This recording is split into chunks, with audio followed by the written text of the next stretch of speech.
Boa noite, pessoal. Boa noite, amigos que participam desta Semana da Família, promovida pela Pastoral Familiar, aqui da nossa cidade de Americana, em especial da paróquia de Nossa Senhora do Perpétuo Socorro. Eu sou o Natan, muitos de vocês acredito que me conheçam. Estou muito feliz de participar com vocês dessa noite aqui, partilhar um pouco, trazer um pouco das minhas reflexões para ajudar nessa semana tão importante, a Semana Nacional da Família. Tudo bem? O meu tema hoje é falar um pouco sobre vocação. O tema que foi escolhido é Amados e Chamados por Deus. Um tema muito importante para a gente trabalhar. Para eu poder dirigir essa minha reflexão, essa minha fala para vocês, vou compartilhar com vocês a minha tela aqui do meu computador, para a gente poder ir avançando na reflexão conforme eu vá falando, certinho? Eu espero que vocês gostem, eu espero que vocês aproveitem.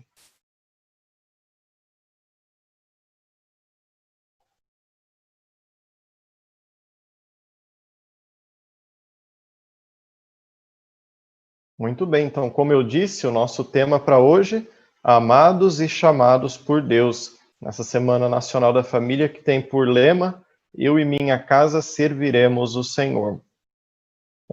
Para este dia 10 de agosto, foi preparado no subsídio um texto para que dirigisse a nossa reflexão. O texto que foi preparado é o texto de Isaías 43, versículos de 1 a 5. Vamos começar então lendo esse texto e a partir dele a gente vai trazer as nossas reflexões para ajudar no desenvolvimento da nossa reflexão.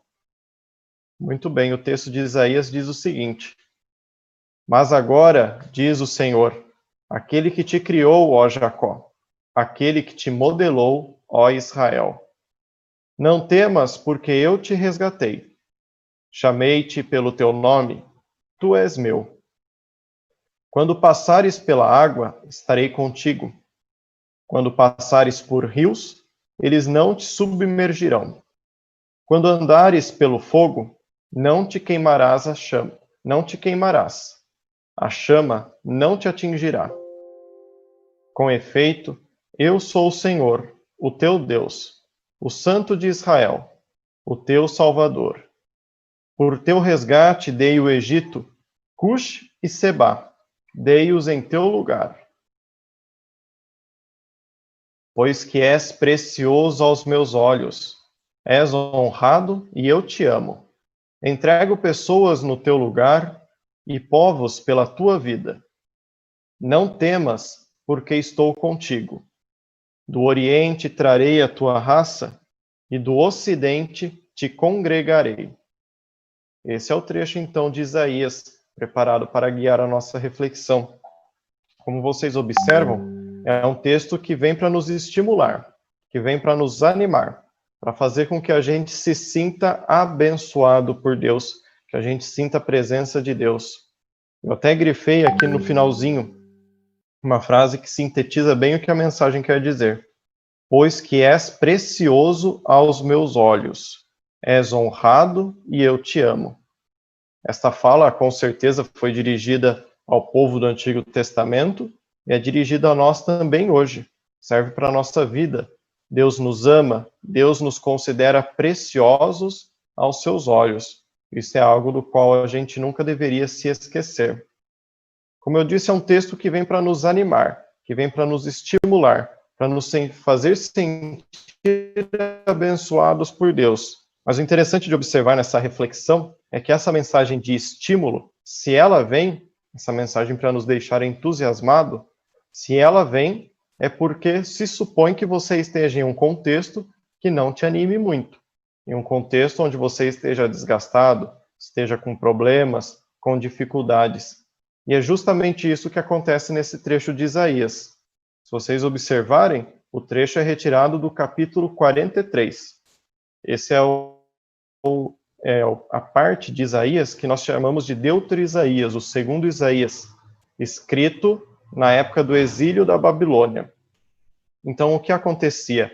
O povo estava no exílio, havia sido levado pelos babilônicos até a Babilônia, tirados de Israel, levados até a Babilônia, estavam em uma terra estrangeira, e lá eles eram feitos escravos, eram obrigados a fazer trabalhos forçados para os babilônicos. Então era um contexto de muito sofrimento, um contexto de muita tribulação, de muita tristeza, de muita dificuldade. E é nesse contexto que Deus vem para lhes dizer: eu estou contigo, eu te amo, tu és precioso aos meus olhos, eu quero o teu bem, eu farei tudo pelo seu melhor, eu farei tudo para que você se sinta feliz. E eu acho que é isso importante desse texto que a gente tem que observar. Por um lado, nós temos a opressão da Babilônia, temos o sofrimento, temos a tristeza. Por outro, nós temos um Deus que acompanha o seu povo. É muito fácil a gente sentir a presença de Deus, a companhia de Deus, nos momentos de bênção, nos momentos onde explicitamente a gente consegue perceber que Deus está ao nosso lado. O difícil é a gente conseguir perceber esta presença de Deus nos momentos de dificuldade. E é isso que é importante na nossa vida também, para que a gente não esmoreça, para que a gente não sucumba diante das dificuldades, a gente tem que saber que mesmo em meio à opressão, como na Babilônia, Deus está caminhando ao nosso lado, Deus está nos amparando, Deus está nos ajudando. Mesmo em meio aos desafios, Deus se faz presente ao nosso lado e Deus quer que nós sejamos felizes. Muito bem, eu fiz essa introdução para que a gente conseguisse chegar nessa frase que eu disse agora. Mesmo nos momentos de dificuldades, Deus está caminhando ao nosso lado e nos quer felizes. Quer que nós tenhamos um sentido para a nossa vida. Guardem bem essa frase que a gente vai retomar agora, quando a gente for falar de vocação. Mesmo em meio às dificuldades, Deus quer o nosso bem e Deus nos ajuda para que nós sejamos felizes. Por que eu disse que isso é importante para a gente falar de vocação? Quando a gente pensa em vocação, as pessoas já tendem a pensar: vocação é ser padre, vocação é ser freira, vocação é ser missionário, é deixar tudo para seguir a Deus. Outros podem pensar assim: não, vocação não diz apenas ao âmbito religioso, mas diz respeito a uma profissão. Seria apenas isso, uma profissão, uma inclinação, um dom que você tem? Ele é bom com conta, ele é bom com matemática, isso ele tem vocação para matemática, ou ele tem vocação para medicina, ou ele tem vocação para música. Será que vocação seria um talento? Será que vocação seria mais do que isso, uma escolha de vida? Se a gente for pensar no âmbito religioso aqui nas nossas pastorais, na nossa igreja, será que ser vocacionado é a gente ser aquela pessoa que participa de muitas pastorais na vida paroquial? O que será que de fato é vocação? E a resposta que eu trago para vocês é: vocação tem a ver com tudo isso, mas vai além. Vocação é mais do que apenas uma profissão, é mais do que apenas uma inclinação, é mais do que apenas ser padre, do que um dom. Vocação, antes de tudo, é você ser chamado por Deus. Isso por causa da própria palavra. Vocação vem de vocare, chamado. E mais do que ser chamado por Deus, vocação é encontrar o sentido da vida. É isso importante que eu gostaria de trabalhar com vocês. Vocação é a gente ter o sentido da nossa vida. Como eu coloquei no quadrinho, ter uma motivação para se levantar a cada dia. Ser feliz com a própria vida, com o próprio dia a dia que você vive. Então, o que eu quero dizer para vocês? Então, eu estava falando com vocês sobre vocação. Será que seria só uma profissão? Será que seria uma inclinação? E a minha resposta foi não. Vocação vai além disso. Vocação é algo mais profundo. Olhando aí no quadrinho que eu trouxe escrito, vocação é encontrar o sentido da própria vida. É ter uma motivação para se levantar a cada dia. É ser feliz com a própria vida, com aquilo que você está vivendo. Ou seja, vocação é algo muito mais profundo. Não é algo tão exterior quanto a escolha profissional, quanto as escolhas que você fez na sua vida. Vocação é você se sentir feliz na vida que você está vivendo. Porque se você está feliz, é porque você está seguindo o projeto de Deus. Você está seguindo o chamado de Deus. Isso que é importante. Se estiver acontecendo na sua vida que você acorde e se sinta desanimado com o dia que você vai viver, é importante você repensar a sua caminhada vocacional, porque isso não deveria acontecer. A gente tem que acordar a cada dia motivado para viver aquele dia. Mas, Natan, e quando eu estiver passando por dificuldades? E quando eu estiver passando por problemas? E quando eu estiver triste? Olha, passar por essas coisas é normal, faz parte da vida. Faz parte da vida a gente enfrentar as tristezas, a gente enfrentar as dificuldades. Mas o importante é a gente ser motivado para vencer a tristeza. Motivação é algo que tem que acontecer tanto na alegria quanto na tristeza. Na alegria, a gente é motivado pela própria alegria. Na tristeza, a gente é motivado a vencer a tristeza. Mas o importante é ter essa direção, é ter essa motivação para a gente se sentir entusiasmado a cada dia. Quando você tem essa realização de sua vida, quando você consegue dar essa destinação para cada ato seu, quando você consegue encontrar a motivação da sua existência, então sim, você achou a sua vocação. Você está seguindo o projeto que Deus traçou para você. Isso é algo muito bonito, é algo que todo mundo precisa conseguir encontrar na sua vida. Para terminar, como eu disse aí no quadrinho, mesmo diante dos desafios, é aprender a ir além das reclamações e fazer algo para melhorar a situação. Então, vocação é isso, você ter a motivação para viver aquele dia. Seja motivação na alegria, seja motivação para vencer e superar a tristeza. E aí a gente volta lá para o texto de Isaías, o texto escrito no exílio da Babilônia. O povo estava numa situação de sofrimento, estava numa situação de dificuldade. Mas mesmo assim, ele sentia a presença de Deus e se sentia motivado a fazer a diferença, a buscar um futuro melhor, a ter um sentido para a sua vida, porque eles sabiam que Deus estava caminhando junto deles, que Deus não os havia abandonado. Encontrar isso é encontrar a vocação na sua vida. Então, essa é uma pequena introdução que eu preparei para nós falarmos sobre vocação. Vocação, como eu disse, então, agora eu quero que vocês sigam comigo um pequeno organograma que eu criei. Vocação é você sentir a motivação para fazer a diferença, para pôr em prática no seu dia a dia algo que vá trazer um futuro melhor, que vá dar sentido para a sua vida. É você realmente partir para a ação. Mas o que acontece? Para que a gente possa fazer a diferença, é preciso que antes a gente tenha ouvido o chamado de Deus. É aqui que entra a vocação. Vocação é o chamado de Deus. Para a gente conseguir fazer algo de diferente, é preciso que antes a gente tenha ouvido o chamado de Deus. Porém, para a gente ouvir o chamado de Deus, antes a gente precisa saber-se amado por Deus. Você tem que sentir que você é amado por Deus, para então você se encontrar disponível para ouvir o chamado que ele te faz e, em seguida, colocar em prática o que ele te pede. E se vocês observarem aí, eu fechei o ciclo, porque o que acontece? Quando você colocar em prática aquilo que Deus pede, você vai estar espalhando a luz de Deus. Você vai estar espalhando o bem. Você vai ajudar outras pessoas a também se sentirem amadas por Deus. E aí o ciclo recomeça então. As outras pessoas vão se sentir amadas por Deus, sentindo-se amadas, vão ouvir o chamado de Deus, ouvindo o chamado de Deus, vão colocar em prática o que Deus pede. Colocando em prática, vão fazer bem a mais pessoas vão se sentir amadas por Deus e assim o ciclo continua. É assim que a gente caminha em direção ao mundo melhor, em direção ao futuro melhor, onde a gente possa experimentar de mais felicidade. Tá certo? Então esse é o ciclo que a gente tem que seguir na nossa vida e é o ciclo que eu vou usar para guiar a nossa reflexão nessa noite. A gente vai fazer em 3 etapas. Primeira etapa, saber-se amado por Deus. Segunda etapa, ouvir o chamado de Deus. Terceira etapa, pôr em prática, fazer a diferença. Agir no seu dia a dia conforme Deus te pede. Tá certo?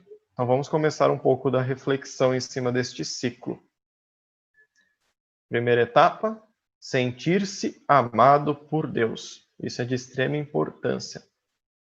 Para guiar a nossa reflexão, eu separei esse trecho da carta de São Paulo aos Romanos. Se vocês prestarem atenção, é o texto que foi lido 3 domingos atrás na missa. Vamos lá, olha o que São Paulo nos diz. Sabemos que tudo contribui para o bem daqueles que amam a Deus, daqueles que são chamados para a salvação de acordo com o projeto de Deus. Pois aqueles que Deus contemplou com seu amor desde sempre, a esses ele predestinou, a serem conformes à imagem de seu Filho, para que este seja o primogênito numa multidão de irmãos. E aqueles que Deus predestinou, também os chamou. E aos que chamou, também os tornou justos. E aos que tornou justos, também os glorificou. Olha só que bonita essa palavra de São Paulo. Tudo contribui para o bem daqueles que amam a Deus. Quer dizer o quê? Deus opera em favor daqueles que o amam. Deus faz tudo de melhor em prol daqueles que o têm como Pai, daqueles que buscam fazer sua vontade. Vai até terminar. Aos que predestinou, chamou, aos que chamou, tornou justo, aos que tornou justo, glorificou. Parece que é tudo muito bonito. Parece que Deus está sempre ao nosso lado, sempre nos abençoando, sempre trazendo paz e bênção para nós. Mas o que acontece? Não é incomum, diante desse texto, a gente ter uma posição de desânimo. Por quê? A gente lê o texto que fala que Deus sempre opera em favor do bem daqueles que o amam. Só que quando a gente olha para a nossa própria vida, a gente identifica as dificuldades, a gente identifica problemas, situações difíceis, sofrimentos, e a gente pensa então, puxa vida, como é possível que Deus me ame, que Deus opere em favor do meu bem, se eu tenho que lidar com tantas dificuldades, se eu tenho que lidar com tantos problemas? Parece que na minha vida as coisas não vão para frente. A gente até pensa assim, quando eu olho para a vida do outro, eu consigo ver Deus o abençoando. Parece que o outro é mais feliz, parece que o outro tem mais bênção, parece que o outro tem mais sorte, e eu fico aqui sozinho, e eu fico aqui com os meus problemas, e eu fico aqui com as minhas dificuldades. Como eu posso acreditar na palavra de São Paulo, então, que vai dizer que Deus opera em favor do bem daqueles que o amam, né? Olhem aqui no finalzinho do meu quadro, um pensamento que ocorre conosco diante dessa situação. Será que Deus se esqueceu de mim? Será que eu não o amo como deveria amar para ser abençoado? Será que Deus é possível que tudo concorra para o bem dos que amam a Deus? Se na minha vida parece que as coisas não vão para frente. Eu dizia assim, quando a gente olha para a vida do outro, é fácil a gente identificar que Deus o está abençoando. Parece sempre que o outro tem mais sorte, que o outro tem mais bênção, que as coisas dão mais certo na vida do outro. E na minha vida as coisas não vão para frente. E eu fico aqui com os meus problemas, eu fico aqui com as minhas dificuldades. Então a gente se desanima diante de um texto como esse. A gente pensa assim, será que Deus se esqueceu de mim? Será que eu não amo a Deus como deveria amar para poder ser abençoado por Ele? Será que Deus não me ama? Este é o pensamento, com certeza, mais equívoco que nós podemos ter. Pensamento mais errado. A gente tem que se lembrar que Deus, de fato, nos ama. Por isso eu vou convidar a gente a fazer uma série de reflexões agora para a gente perceber que, embora a gente tenha dificuldades, embora a gente tenha problemas, São Paulo tem razão quando ele diz que Deus opera em favor do bem daqueles que o amam. Tudo concorre para o bem daqueles que amam a Deus. Por mais que a gente passe por dificuldades no momento presente, a gente tem que reconhecer que sim, de fato, só um minutinho aqui, que sim, de fato, há momentos nos quais Deus agiu em favor do nosso bem. Quando a gente olha para a nossa história de vida, a gente identifica alguns momentos, algumas situações bem críticas, alguns momentos bem difíceis, nos quais Deus se fez presente e nos quais Deus nos ajudou. Temos que lembrar também que a maior prova de que Deus faz as coisas para o nosso bem é a sua própria morte na cruz. Deus morreu na cruz para a nossa salvação. Através de sua morte, ele nos trouxe vida e vida eterna. Ele nos abriu as portas do paraíso. Então, quer maior prova de que Deus opera em favor do nosso bem do que a própria morte na cruz, do que a própria vida eterna que Deus nos traz? Além disso, eu convido também a gente a reconhecer, a ser gratos pela nossa vida diária, e não apenas nos momentos extraordinariamente bons. O que eu quero dizer com isso? A gente lembra de agradecer a Deus quando acontece algo muito bom na nossa vida, como eu dizia no slide anterior. Por exemplo, quando diante de um acidente de trânsito, a gente sai ileso, sai com vida, a gente agradece a Deus. Obrigado, Senhor, por ter me salvado. Quando uma pessoa que precisava muito conseguir o emprego consegue o emprego, a gente agradece a Deus. Obrigado, Senhor, por tal pessoa ter conseguido o emprego. Diante de uma doença grave, quando se consegue a cura da doença, obrigado, Senhor, por eu ter conseguido a cura desta doença. Mas eu chamo a atenção para a gente lembrar também de agradecer a Deus pela nossa vida diária, pela nossa vida cotidiana. Justamente por conta desses momentos extraordinariamente bons. Porque é quando a gente se vê diante desses momentos atípicos na nossa vida que a gente reconhece como é bom a nossa vida no dia a dia, como é boa a nossa vida no dia a dia, né? Como é bom a gente ter a nossa cama para descansar, ter os alimentos na nossa mesa, ter uma casa para morar, ter uma família para nos acompanhar, ter os amigos que nos rodeiam. Tudo isso é muito bom, tudo isso faz parte da nossa vida diária e muitas vezes a gente se esquece de agradecer por isso a Deus. Nisso também está a presença de Deus. Nisso, Deus também está nos abençoando. A gente tem que aprender a ser grato por esse momento, por essa vida normal. Hoje, diante desta quarentena que nos foi imposta pela pandemia do coronavírus, a gente está se dando conta um pouquinho mais do quanto eram importantes esses momentos que para a gente pareciam momentos banais. Um passeio, estar junto da família, estar junto com os amigos. A gente sente falta desses momentos. Isso é muito importante para a gente aprender a ser grato, sermos gratos por estes momentos. Com certeza essa pandemia vai passar, a vida vai voltar a correr normalmente como ela acontecia. E quando ela volte, a gente saiba agradecer a Deus por essa vida normal, por essa vida do dia a dia. E mesmo agora, na quarentena, que a gente saiba agradecer a Deus pela nossa vida diária, agradecer pela casa que a gente tem, pelo trabalho, pela rotina, pela família. Tudo isso são coisas boas que Deus faz em nosso favor. Por tudo isso, nós temos que agradecer. E agradecendo por tudo isso, eu convido a gente também a redescobrir o sentido da Eucaristia. Como vocês sabem, Eucaristia vem do grego haristein, significa ação de graças. A Eucaristia é um grande agradecimento que a gente faz a Deus.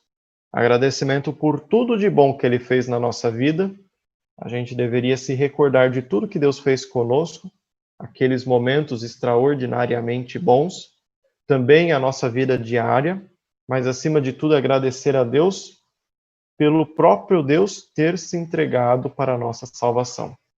A gente deveria, pela Eucaristia, agradecer pelo próprio Deus estar presente junto de nós, nas espécies eucarísticas, e por Ele ter se entregado na cruz para a nossa salvação. Este é o grande agradecimento que a gente deve fazer diante da Eucaristia.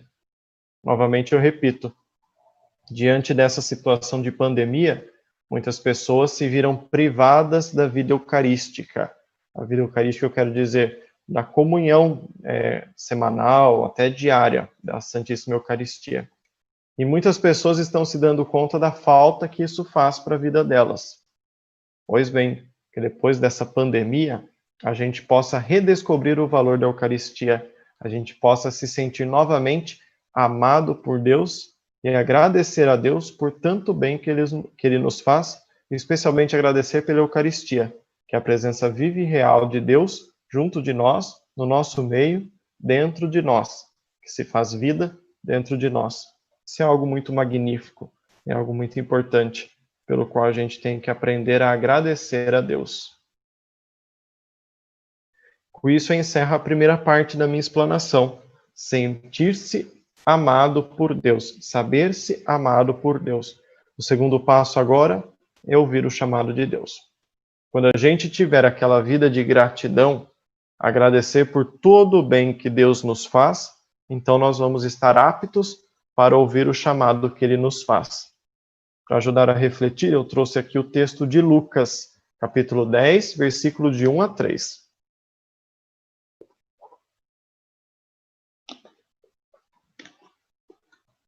O texto diz o seguinte: Depois disso, o Senhor designou outros 72, e os enviou 2 a 2 à sua frente, a toda cidade e lugar aonde ele próprio devia ir. E dizia-lhes: A colheita é grande, mas os operários são poucos. Pedi, pois, ao Senhor da colheita que envie operários para a sua colheita. Ide, eis que vos envio como cordeiros entre lobos. Eu acho que fica muito claro aqui o chamado que Deus está fazendo. Ele está enviando os 72, assim como enviou os 72, ele nos envia também hoje. Este é o chamado que ele nos faz. Ide, eu vos envio, estejam aonde eu devo estar. Só que o que acontece diante de um texto como esse? É um texto bem conhecido, aqui eu coloquei a tradução como colheita, a gente conhece mais como messe. A messe é grande, os operários são poucos. Pedi ao Senhor da messe que envie operários para a sua colheita. Diante de um texto como esse, a gente tende a pensar que talvez Deus não esteja se dirigindo a nós, mas Ele está se dirigindo a outras pessoas. A gente pensa assim: olha, eu acho que Deus está se dirigindo nessa passagem, Jesus, quando ele disse isso, ele se dirigia apenas a homens seletos, A gente até traz para o nosso dia a dia e fala: envie operários para a messe. Isso significa que a gente tem que rezar para ter mais padres, para ter mais freiras, religiosos e missionários. Porque essas são as pessoas que estão dispostas a deixar tudo para seguir a Deus. A gente pensa assim: esse é um chamado tão difícil, chamado muito bonito, mas ao mesmo tempo muito difícil, que somente algumas pessoas podem conseguir segui-lo. Isso não tem nada a ver com a minha vida, isso não diz respeito a mim. A gente tem que tomar cuidado com um pensamento como esse, quando a gente restringe a palavra de Deus a pensar que ela se dirige apenas a outras pessoas e não se dirige a nós. Por quê? Porque a palavra de Deus se dirige a todas as pessoas. Se dirige a mim, se dirige a você. Quando Jesus diz: Ide, eu vos envio, ele não está falando só para os discípulos, ele não está falando só para os padres, ele não está falando só para as freiras, mas ele está falando para todas as pessoas. Também nós, diante de uma palavra como essa, somos enviados por Deus a fazer o que ele nos pede. Esse é o chamado de Deus que a gente tem que aprender a ouvir. É difícil? Sim, é difícil. É impossível? Não é impossível fazer o que Deus nos pede. A gente tem que lembrar que Deus vai nos dar a força e vai nos acompanhar para que a gente consiga colocar em prática aquilo que Ele pede que nós façamos. E aqui eu coloco também, aqui no finalzinho, que nós façamos em nosso dia a dia. Às vezes a gente pensa que tem que deixar para trás toda a nossa vida para poder fazer a vontade de Deus. Então só o padre vai ser capaz de fazer isso. Só a freira vai ser capaz de fazer a vontade de Deus. Não. Deus nos chama no nosso dia a dia, Deus nos chama na nossa família, para que no nosso meio, a partir do nosso meio, a gente coloque em prática o que Ele nos pede. Então o chamado de Deus se dirige a todas as pessoas, inclusive a mim, inclusive a você. E se dirige para que todos saibam fazer o que Deus nos pede, colocar em prática o seu mandato. Isso eu vou explicar lá na terceira parte, para a gente falar do que realmente o que na prática precisa ser feito, para colocar em prática o chamado de Deus. O importante é a gente saber disso. Deus chama todas as pessoas, não chama só alguns escolhidos, mas a todos. Uma outra coisa que eu chamo a atenção também nesse tópico é a gente reconhecer como que nós ouvimos esse chamado. De fato, Deus não vai descer como uma matéria na nossa frente e falar para nós: olha, fulano de tal, faça isso. Olha, faça aquilo. Eu estou te pedindo que você haja desta maneira. Não. Mas existem modos da gente conseguir ouvir o chamado de Deus. Eu coloquei alguns exemplos aqui. Através da palavra de Deus, através da oração, seja a oração particular, a oração que você faz sozinho, seja a oração pública, né, a oração que você faz com outras pessoas, como uma missa, como hora santa, adoração ao Santíssimo, e também através das próprias situações da vida, nas quais nós sentimos que Jesus precisa estar presente. Eu até voltei aqui um trechinho do texto de Lucas. Observem só o que Jesus fez. Jesus enviou os discípulos 2 à sua frente, a toda cidade e lugar aonde ele próprio devia ir. Jesus enviou os discípulos onde ele mesmo, Jesus, deveria estar presente. Então, com certeza na nossa vida, a gente se depara com situações nas quais a gente fala, puxa vida, essa situação precisa da presença de Deus. Essa pessoa precisa da presença de Deus. Então, a pessoa está muito desencaminhada, está muito perdida, ela precisa de Deus na sua vida. É quando a gente se depara com essas situações que Deus, na verdade, está chamando a nós mesmos. Está dizendo assim, olha, se você está percebendo que tal pessoa, que tal situação precisa de mim, é porque eu, Deus, estou te enviando até essa situação. Estou te enviando até esta pessoa. Este é o chamado que Deus está te fazendo. Né? Quando Ele coloca diante de nós situações que precisam da presença dEle, Ele quer que, na verdade, nós vamos até essa situação e sejamos a presença dEle neste lugar. É isso que é importante, ouvir o chamado de Deus. Recapitulando, Deus nos ama, a gente precisa se sentir amado por Deus. Quando a gente se sente amado por Deus, a gente é capaz de ouvir um chamado como esse. A gente é capaz de entender o que Ele está nos pedindo e como Ele está nos pedindo.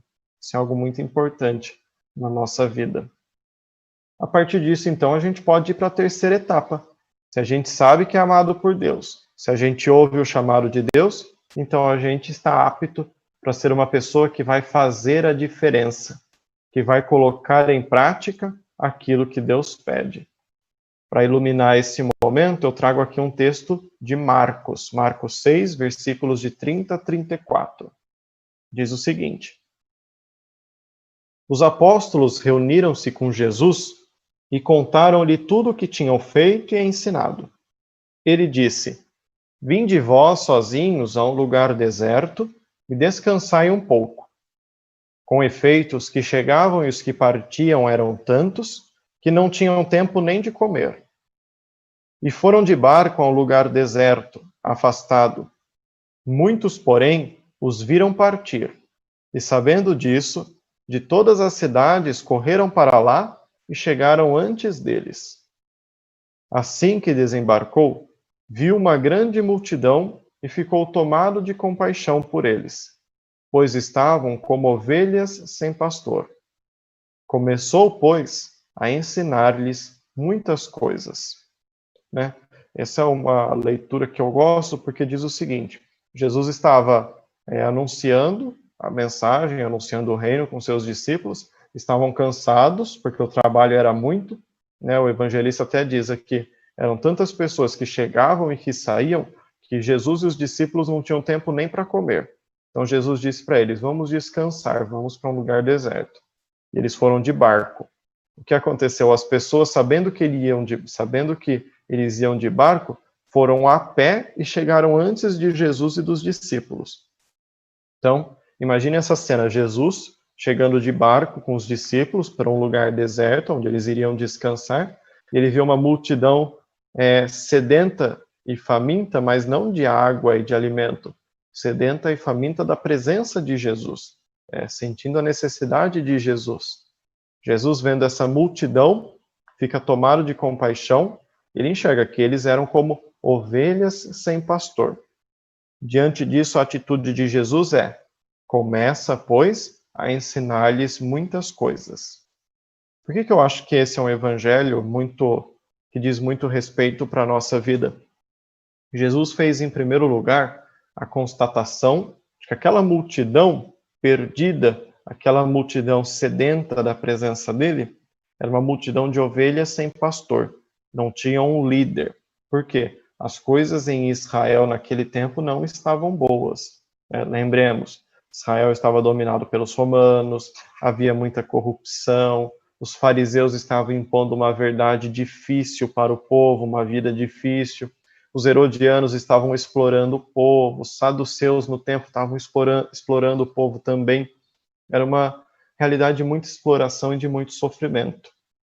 Mas Jesus não fica só nessa constatação, ele não fala só o seguinte, eles são como ovelhas sem pastor, fim do evangelho. Jesus vai para além da constatação, ele parte para a ação. Ele, já que percebe que essas pessoas, Jesus percebendo que essas pessoas não têm um pastor, não têm um líder, ele se torna líder dessas pessoas. Ele começa a ensinar essas pessoas para que elas consigam se desamarrar das amarras de sofrimento, de tristeza, de opressão que elas estavam experimentando. No nosso mundo, é muito fácil a gente perceber também que as coisas não estão bem, a gente apontar que tem problemas. Isso a gente vê todo mundo fazendo, na nossa família, na televisão, na internet. Todo mundo diz, tem um problema aqui, tem um problema lá, a situação está caótica, a situação está problemática, algo precisa ser feito. O que a gente não vê são pessoas que partem para a ação. O cristão tem que ser a pessoa que não fica só na constatação do problema, não fica só apontando o dedo para falar, é culpa dele, é erro dele, ele deveria ter feito diferente. Mas o cristão é aquele que toma as rédeas da situação. Se ninguém vai lá e se impõe, se ninguém vai lá e faz algo para fazer a diferença, o cristão tem que ser a pessoa que vai fazer a diferença na sociedade, que vai fazer algo em prol do bem e que não vai ficar só na constatação. Lembremos, esse é o chamado que Deus nos faz. Deus nos ama, Deus se dirige a nós e se dirigindo a nós fala, vejam essas situações de sofrimento, vejam essas situações de tristeza, situações difíceis. Eu quero que vocês vão até essas pessoas e mudem essa situação. Que a tristeza seja transformada em alegria, que a desesperança seja transformada em esperança, que a guerra seja transformada em paz. O cristão é a pessoa que tem que fazer essa mudança. É esse o chamado que Deus nos faz fundamentalmente. Né? Como eu disse, voltando lá no Evangelho de Lucas, o que fazer então? Se Deus está nos pedindo para fazer a diferença. O que fazer é ser a presença de Jesus onde ele precisa estar. Jesus enviou os discípulos aonde ele mesmo devia ir. Então, Jesus hoje nos envia também nessas situações onde a gente olha e pensa, puxa vida, essa situação precisa de Deus. Essa pessoa precisa de Deus. Precisa ouvir uma mensagem de Deus, precisa receber uma orientação, precisa receber uma ajuda. Então eu tenho que ser essa ajuda, eu tenho que ser essa orientação, eu tenho que ser o porta-voz dessa mensagem. Jesus nos chama para ser a presença onde ele precisa estar presente, né? Coloquei essa imagem aí para elucidar um pouco, né? Pensemos nas situações da vida onde tantas pessoas nos trazem seus problemas, suas dificuldades, seus sofrimentos. A gente precisa fazer a diferença. A gente precisa ser a luz de Deus para essa pessoa. Usando um pouco o subsídio que nos foi dado na Semana Nacional da Família, o subsídio traz uma reflexão sobre o Papa Francisco, o documento Amoris Laetitia, dos números 89 a 119, para dizer em medidas práticas como a gente pode fazer essa diferença. E aqui eu resumi um pouquinho o que o Papa diz. A gente pode fazer a diferença quando a gente tem paciência. Ter paciência, o Papa vai dizer, não é ser submisso a agressões, ser submisso a ofensas, mas ter paciência é não responder o ódio com o ódio. Diante de uma pessoa que te faz uma agressão, é você saber não responder com outra agressão, porque senão a discussão fica maior ainda, a briga fica maior ainda. Ter paciência para saber resolver as coisas. É pôr-se a serviço, vendo aonde tem uma situação que precisa de uma ajuda, precisa de um auxílio, é ser esse auxílio necessário, é ser esta ajuda. É vencer a inveja é um grande mal que nos acomete. A gente fica triste com a alegria do outro. O Papa diz, a gente precisa vencer essa tristeza. A gente não pode ficar insatisfeito quando o outro está feliz, mas a gente tem que ser feliz com a alegria do outro também. Vencer o orgulho, né? Muitas vezes por conta da nossa arrogância, da nossa prepotência, a gente não se permite fazer o bem para o próximo. Que a gente saiba então vencer esse orgulho para fazer a diferença na vida do outro. Agora, uma reflexão minha que eu trago, que eu acho que sintetiza todo esse movimento. Pequenas atitudes fazem a diferença. Jesus nos chama a ser a presença dele onde ele precisa estar presente. A gente pode fazer isso através de pequenas atitudes. Eu vou dar alguns exemplos, né? Quantas vezes as pessoas não se sentem sozinhas, né? Principalmente nesse tempo de pandemia agora. Uma atitude que faz a diferença, tão simples que a gente se esquece de fazer, é ligar para as pessoas, perguntar como está, se está precisando de alguém, se está querendo conversar. Digo especialmente em relação aos nossos idosos, aos nossos velhinhos. Pensem, eles estão sozinhos em casa, estão muitas vezes abandonados, não tem com quem conversar, não tem com quem partilhar a vida. É uma atitude muito boa quando a gente toma a iniciativa de pegar o telefone e ligar para falar. Se a gente não pode estar presente fisicamente, que esteja presente através da nossa voz. Conversa, vê como que tá, se precisa de alguma coisa, pergunta da vida, jogar um pouquinho de conversa fora, né, como a gente diz. Uma atitude que faz diferença é retribuir um elogio com outro elogio, fazer o bem nos pequenos gestos do dia a dia, né? Como faz a diferença quando a gente dirige um elogio a uma pessoa, né? Quando você recebe um elogio no seu dia a dia, você com certeza fica mais feliz, fica mais animado, entusiasmado. Por que a gente também não toma a iniciativa de dirigir elogios às pessoas, né? Não algo mecânico, sair por aí às vezes parecendo até um pouquinho louco, mas um elogio sincero, falar, olha, eu admiro isso em você, eu queria te dizer que você é muito bom em tal ponto, em tal questão. Faz bem a gente fazer essas coisas, né? São pequenas atitudes que fazem a diferença. Pequenas atitudes por meio das quais a gente vai espalhando a luz de Deus. Eu trago aqui esse trecho para a gente pensar também. Jesus disse, né? Vós sois a luz do mundo. Não se pode esconder uma cidade situada sobre uma montanha. Nem se acende uma luz para colocá-la debaixo do alqueire, mas sim para colocá-la sobre o candeeiro, a fim de que ela brilhe a todos os que estão em casa.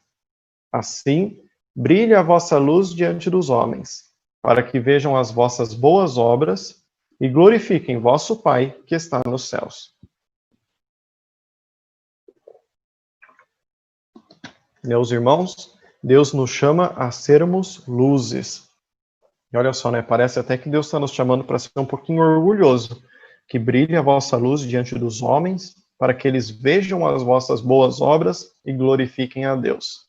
Uma reflexão muito importante que a gente tem que fazer nesse momento. Uma luz, quando ela brilha, ela não chama a atenção diretamente para ela.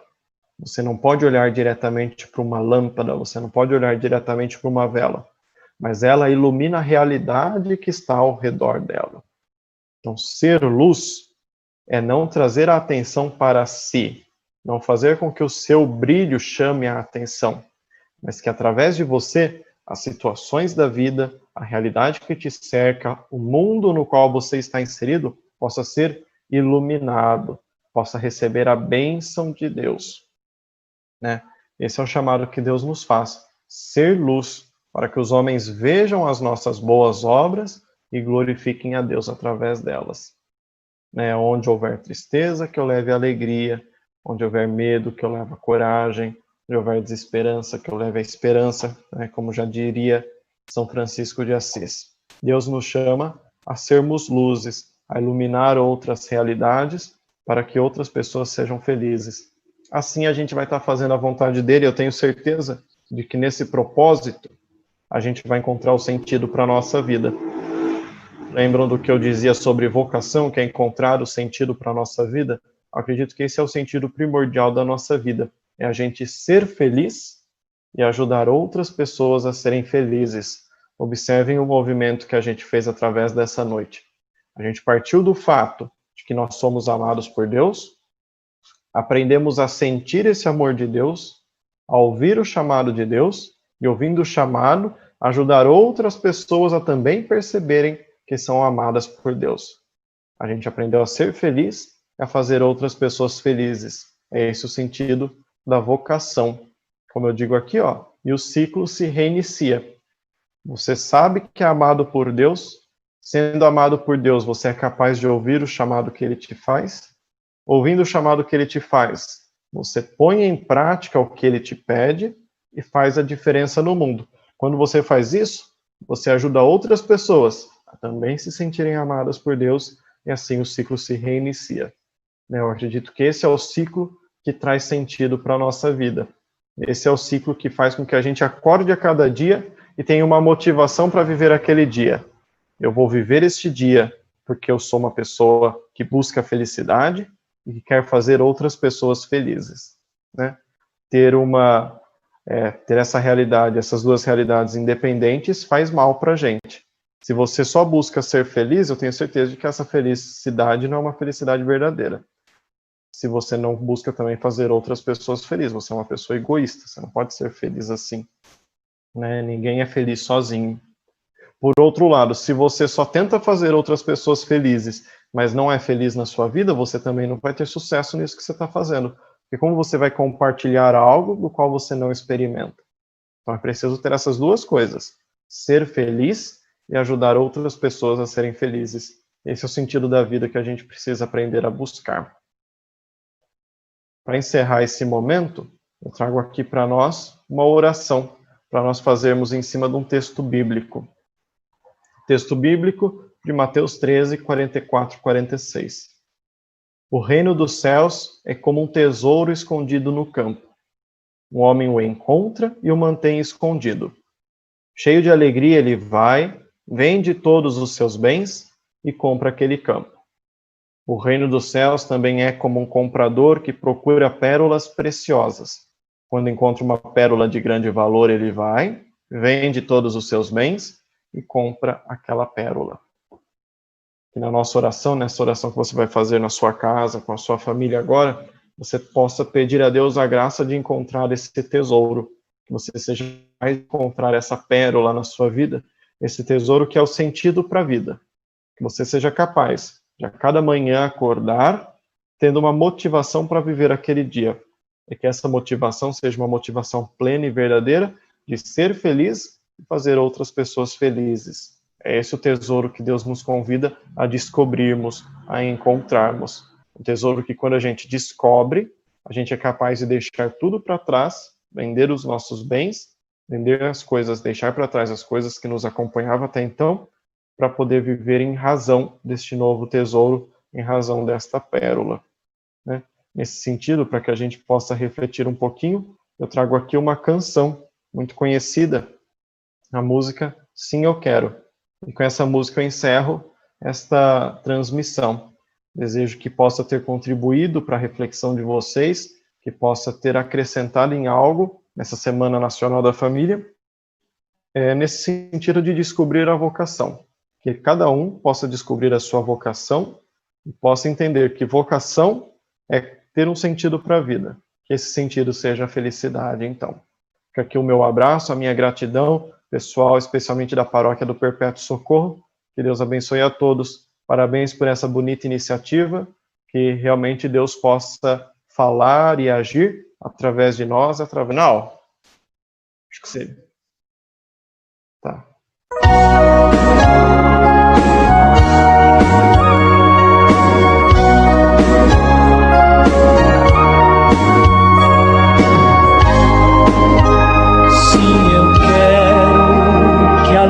De Deus que um dia em mim brilhou, jamais se esconda e não se apague em mim o seu fulgor.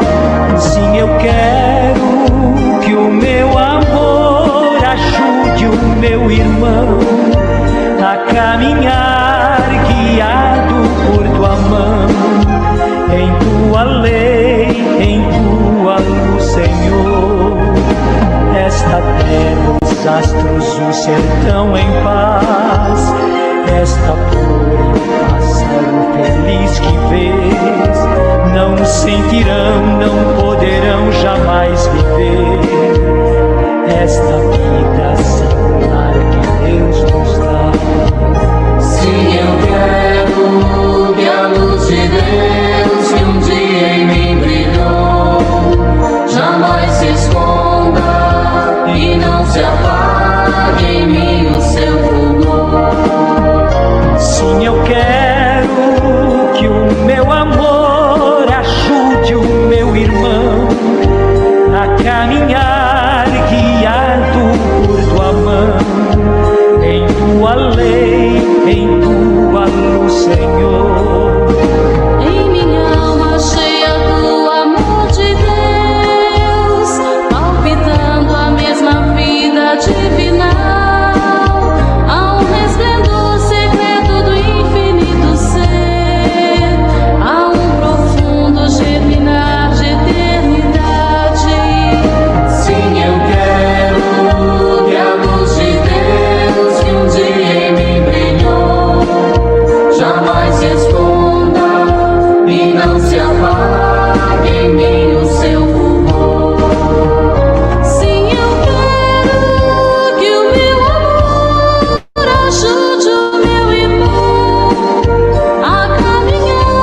transmitir a luz, e meu ser é templo onde habita Deus. Todo o céu está presente dentro em mim, envolvendo-me na vida e no calor. Sim, eu quero que a luz de Deus que um dia em mim brilhou jamais se esconda e não se apague em mim o seu fogo. Sim, eu quero que o meu amor ajude o meu irmão a caminhar guiado por tua mão, em tua lei, em tua luz, Senhor. Esta vida nova comunhão com Deus, no batismo aquele dia eu recebi, vai aumentando, sempre vai me transformando, até que Cristo seja todo meu viver. Sim, eu quero que a luz de Deus que um dia em mim brilhou jamais se esconda e não se apague em mim o seu fulgor. Sim, eu quero que o meu amor ajude o meu irmão a caminhar guiado por tua mão, em tua lei, em tua luz, Senhor.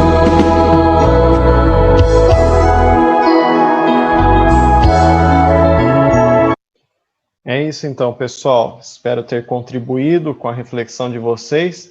Um forte abraço. Sabem que podem contar comigo quando precisarem. É uma alegria poder participar desta noite.